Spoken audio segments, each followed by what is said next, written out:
بسم اللہ الرحمن الرحیم الحمدللہ رب العالمین والصلاة والسلام علی اشرف الانبیاء والمرسلین وعلی آل بیتہ الطیبین الطاہرین واللعنۃ علی اعدائہم اجمعین۔ آپ تمام ناظرین کو اسلامک کلاس میں خوش آمدید پیش کرتا ہوں۔ امید ہے کہ آپ سب بخیر و عافیت سے ہوں گے۔ کافی عرصے کے بعد آج ہم لوگوں نے ایک نیا کورس شروع کیا ہے اسلام شناسی کے حوالے سے، جس میں ہم کچھ معروضات آج کے اس پہلے کلاس میں اپنے ناظرین اور سامعین کی خدمت میں بیان کرنا چاہیں گے۔ اس موضوع پر گفتگو کرنے کا مقصد یہ ہے کہ آج کل بہت سے فرقے اور گروپس اسلام کے نام پر وجود میں آئے ہیں، اور جو ایک دوسرے کو لعنت اور بطلان کے فتویٰ دے رہے ہیں، اور ساتھ ساتھ میں ایک دوسرے کو کفر، شرک اور باطل کہہ کر ٹھکرا رہے ہیں۔ ان کے عقائد، ان کے افکار، ان کے اعمال اور کردار میں بہت تضاد پائے جاتے ہیں۔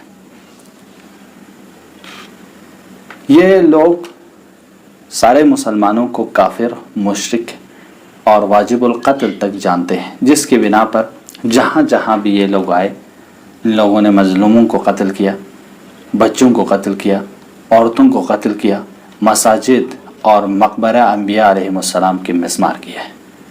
ان میں ہم اور آپ اگر نام لیں تو وہابیزم ہے، داعش ہے، القاعدہ ہے، طالبان ہے۔ یہ وہ فرقے ہیں جو اسلام کے نام پر مسلمانوں کے آثار کو مٹا رہے ہیں۔ یہ وہ فرقے ہیں جو مسلمانوں کو ہی کافر، مسلمانوں کو ہی مشرک، مسلمانوں کو ہی نجس سمجھتے ہیں، جس کی بنا پر مسلمانوں کو ہی واجب القتل سمجھ کر ان سے ہی جنگ کرتے ہیں، اور جس کی تاریخ آپ سب کے سامنے ہے۔ لیکن اس گروپس کے مد مقابل میں شیعہ سنی دانشمند، علماء اور مفکرین کا کہنا ہے کہ یہ سارے گروپس اسلام کے نام پر اسلام کو بدنام کرنے کے لیے وجود میں لایا گیا ہے۔ ان کے عقائد، ان کے افکار اسلام کے بنیادی عقائد اور افکار کے خلاف ہیں، اور دوسرے معنی میں حتیٰ بعض علماء جیسے امام خمینی جیسے مفکرین فرماتے ہیں کہ یہ اسلام امریکائی ہے۔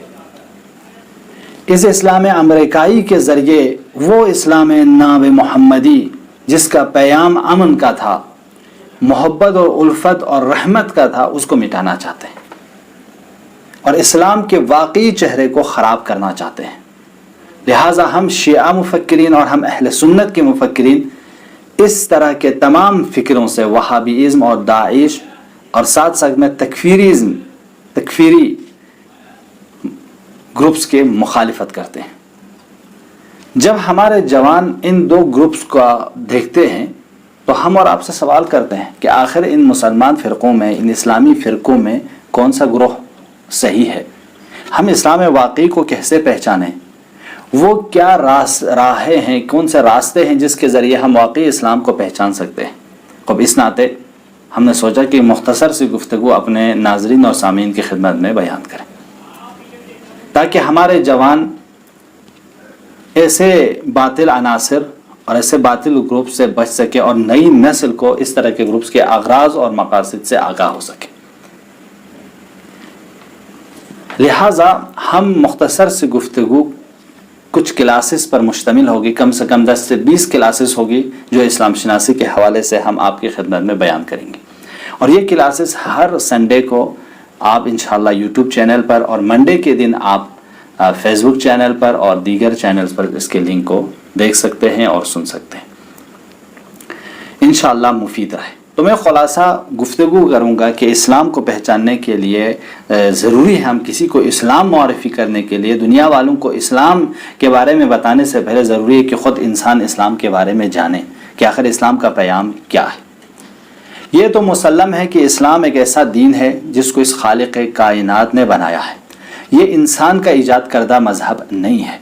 یہ کچھ مل کر ایگریمنٹ کیے ہوں کسی پارٹی نے اور اس کے بعد وجود میں لایا ہو، ایسا مذہب نہیں ہے۔ یہ واحد مذہب ہے جس کو خالق کائنات نے اپنے بندوں کی ہدایت اور اپنے بندوں کو سعادت تک پہنچانے کے لیے وجود میں لایا ہے۔ خوب اس اسلام کا اگر ہم عربی لٹریچر کے حساب سے معنی کو سمجھنا چاہیں کہ اسلام کا معنی کیا ہے، تو عربی لٹریچر میں یہ دو معنوں میں استعمال ہوتا ہے۔ اسلام اگر اسلم یسلم کے معنی میں استعمال ہوا ہو تو اس وقت بغیر کسی قید و شرط کے سر تسلیم خم کرنے کے معنی میں ہے۔ لیکن اگر اس کو ثلاثی مجرد، یا عربی لٹریچر میں ایک فعل کا نام ہوتا ہے ثلاثی مجرد، یا ثلاثی مجرد یا اسم ثلاثی مجرد یا فعل ثلاثی مجرد، اس طرح ثلاثی مجرد میں اگر یہ استعمال ہوا ہے تو یہ سلم یسلم کے معنی میں ہوتا ہے۔ تو اس کا مطلب ہوتا ہے کہ سالم اور بغیر کسی عیب اور نقص کے ہونا۔ خوب اگر اسلام ان دونوں معنی میں استعمال ہوا ہو، ہم اس معنی میں کہ اسلم یسلم کے معنی میں کہ جس کا مطلب یہ ہے کہ سر تسلیم خم کرنا، بغیر کسی قید و شرط کے تسلیم ہو جانا، دوسرے معنی میں سالم رہنا اور بغیر کسی عیب اور نقص کے باقی رہنا، ان دو معنی میں۔ خوب اس ناطے قرآن کے مطابق مسلمان اس کو کہا جاتا ہے جو خداوند عالم کے فرمان کے مد مقابل سر تسلیم خم کرے اور واقعی معنی میں توحید پرست اور خدا پرست بنے، شرک اور کفر سے منزہ ہو۔ اس بنا پر خداوند حضرت ابراہیم کو مسلمان قرار دیتا ہے۔ خوب اب یہاں پہ ایک سوال یہ آ جاتا ہے، جب خدا کے یہاں خدا قرآن مجید میں ارشاد فرماتا ہے ان الدین عند اللہ الاسلام، میرے نزدیک جو پسندیدہ دین ہے وہ اسلام ہے۔ خوب اسلام کا معنی سمجھ میں آیا، اور خدا کے نزدیک پسندیدہ دین ہے وہ اسلام ہے، اور خدا نے اس اسلام کو وجود میں لایا ہے، اس دین کو وجود میں لایا ہے تاکہ ہم اور آپ کی زندگی بہتر ہو، ہم اور آپ کی آخرت بہتر ہو، یعنی ہم اور آپ سعادت مند ہوں۔ اب ایک دعویٰ یہ ہے کہ اب خدا نے 1,24,000 پیغمبر بھیجے، کیا 1,24,000 پیغمبر کا دین اسلام تھا یا نہیں؟ یہاں پہ علماء اور دانشمند قرآن کی آیتوں اور روایتوں سے استفادہ کرتے ہوئے فرماتے ہیں کہ حضرت آدم سے لے کر حضرت خاتم تک کے سارے انبیاء کا پیام اسلام تھا، سب کا دین اسلام تھا۔ خوب اس ناطے ہم کہہ سکتے ہیں کہ حضرت آدم سے لے کر حضرت خاتم تک کے لوگ اگر اپنے دین پر باقی ہے، یعنی خدا کے فرمان اور خدا کی اطاعت کر رہے ہیں، تو یہ سب کے سب مسلمان ہیں۔ لہٰذا حضرت موسیٰ اور حضرت عیسیٰ کے ماننے والے جب تک یہ لوگ حضرت عیسیٰ اور حضرت موسیٰ کے دین پر رہے، ان کی اطاعت کرتے رہے، ان کی پیروی کرتے رہے، تو یہ سب کے سب مسلمان تھے۔ لیکن جب انہوں نے نیا دین بنانا شروع کیا، اپنے خواہشات اور منمانی کے مطابق عمل کرنا شروع کر دیا، شریعت حضرت عیسیٰ اور شریعت حضرت موسیٰ کو چھوڑا اور ان کے دین سے ہاتھ اٹھا لیا، تب سے یہ لوگ مسلمان اور اسلام کے دائرے سے خارج ہو گئے۔ اب آپ اندازہ کیجئے، یہاں پہ اس گفتگو پر توجہ کیجئے، یہ تو مسلم ہے کہ حضرت آدم سے لے کر حضرت خاتم تک کا دین اسلام ہے، شریعتیں الگ الگ تھیں لیکن پیام اصول دین ایک ہے۔ سب نے توحید کی طرف لوگوں کو دعوت دی، سب نے خدا کی رسالت کو لوگوں تک پہنچایا، سب نے معاد اور قیامت کی طرف لوگوں کو بلایا۔ شریعتیں زمانے کے لحاظ سے ہر نبی کا الگ رہا، لیکن قرآن کی روح سے اور تاریخ کی روح سے 5 ہی شریعت مشہور ہے۔ شریعت حضرت نوح ہے، شریعت حضرت ابراہیم ہے، شریعت حضرت موسیٰ ہے، شریعت حضرت عیسیٰ علیہ السلام ہے، اور شریعت حضرت محمد مصطفیٰ صلی اللہ علیہ وسلم ہے۔ اور شریعت حضرت محمد مصطفیٰ یہی آخری شریعت ہے، یعنی یہی آخری دین ہے اور آخری شریعت ہے، اور حضرت محمد مصطفیٰ خاتم الانبیاء ہے، آخری نبی ہے، اور اس کے بعد نہ کوئی دین آئے گا اور نہ کوئی نبی آئے گا۔ اب آپ اور ہم اس کو تھوڑا قرآن کی آیات کے ذیل میں سمجھنا چاہتے ہیں کہ کیا سارے انبیاء کا پیام ایک ہے یا نہیں۔ اس کو سمجھنے کے لیے میں کچھ قرآنی آیات آپ کی خدمت میں پڑھوں گا۔ پہلی آیت سورہ شورى کی 12ویں آیت ہے، جس میں خداوند ارشاد فرما رہا ہے شرع لکم یا رسول اللہ، خدا رسول اللہ سے مخاطب ہو کر ارشاد فرما رہا ہے خدا کہ شرع لکم من الدین ما وصى به نوحا والذی اوحینا الیک وما وصینا به ابراہیم وموسیٰ وعیسیٰ۔ حبیب، ہم نے تمہارے لیے دین، اسی دین کو مقرر کیا، انتخاب کیا جس کو ہم نے نوح کے لیے وصیت کی تھی، اور تم پر اس چیز کی وحی کی جس کی نصیحت ہم نے ابراہیم پر، موسیٰ پر اور عیسیٰ پر۔ یعنی جو دین، جو وحی، جو پیام ہم آپ کو دے رہے ہیں، وہی پیام ہم حضرت نوح کو دے چکے ہیں، وہی پیام ہم حضرت ابراہیم کو دے چکے ہیں، وہی پیام ہم حضرت موسیٰ کو دے چکے ہیں اور حضرت عیسیٰ کو دے چکے ہیں۔ اب اس پر توجہ کیجئے، دوسری آیت میں سورہ آل عمران کی 67 آیت میں خداوند حضرت ابراہیم سے مخاطب ہو کر ارشاد فرما رہا ہے کہ ما کان ابراہیم یہودیا ولا نصرانیا ولکن کان حنیفا مسلما۔ ابراہیم نہ یہودی تھے اور نہ عیسائی تھے، بلکہ وہ تو مسلمان اور حق پرست اور باطل سے کنار کش تھے۔ خب اس سے یہ بات واضح ہوئی کہ حبیب ہم نے جو کچھ نوح کو بتایا وہی تجھے بتایا ہے، جو کچھ ابراہیم کو بتایا وہی تجھے بتایا ہے۔ اب ابراہیم تو نہ یہودی ہے نہ عیسائی ہیں، بلکہ ابراہیم کون ہے؟ مسلمان ہیں۔ ابراہیم مسلمان ہیں، حق پرست ہیں۔ اس کے بعد آگے بڑھی سورہ بقرہ میں 133 آیت میں خداوند ارشاد فرما رہا ہے کہ وَوَصَّى بِهَا إِبْرَاهِيمُ بَنِيهِ وَيَعْقُوبَ يَا بُنَيَّ إِنَّ اللَّهَ اصْطَفَى لَكُمُ الدِّينَ فَلَا تَمُوتُنَّ إِلَّا وَأَنْتُمْ مُسْلِمُونَ۔ حضرت ابراہیم نے اور حضرت یعقوب نے اپنے اولاد کو، اپنے فرزندوں کو وصیت کی، کیا کہہ کر؟ اے میرے فرزند، تمہارے لیے خدا نے دین انتخاب کیا ہے، اور وہ کیا دین ہے؟ فَلَا تَمُوتُنَّ، پس تم تب تک نہیں مرنا، وَأَنْتُمْ مُسْلِمُونَ، جب تک کہ تم مسلمان نہ بنے۔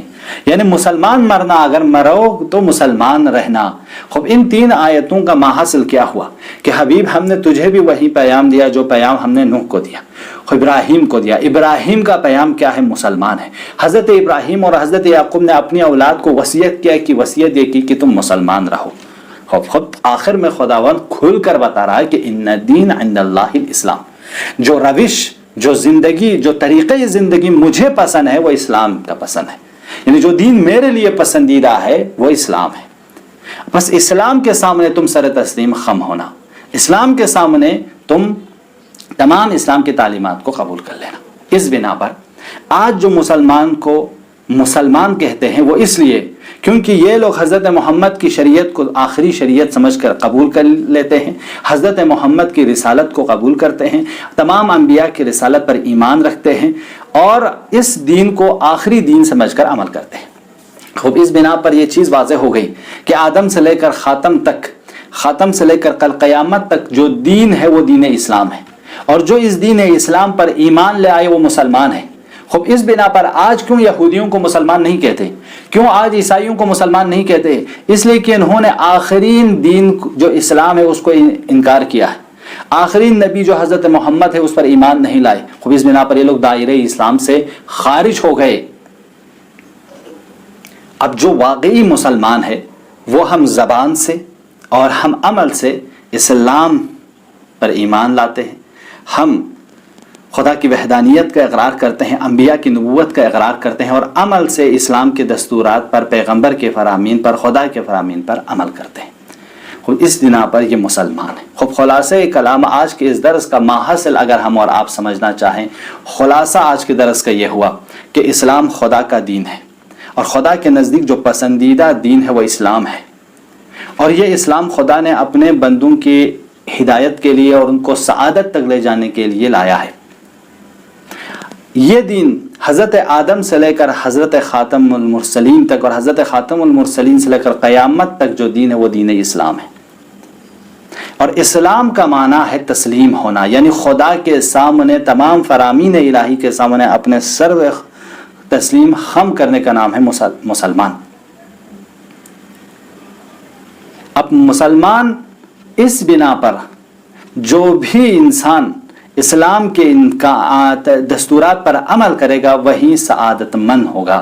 لہذا قرآن واقعی مسلمان کو مومن سے تعبیر کرتا ہے۔ اب جو انسان جس کی دنیا اور آخرت مومنانہ بنے، یعنی جس کی دنیاوی زندگی مومنانہ ہو، اس کی اخروی زندگی بھی مومنانہ ہوگی۔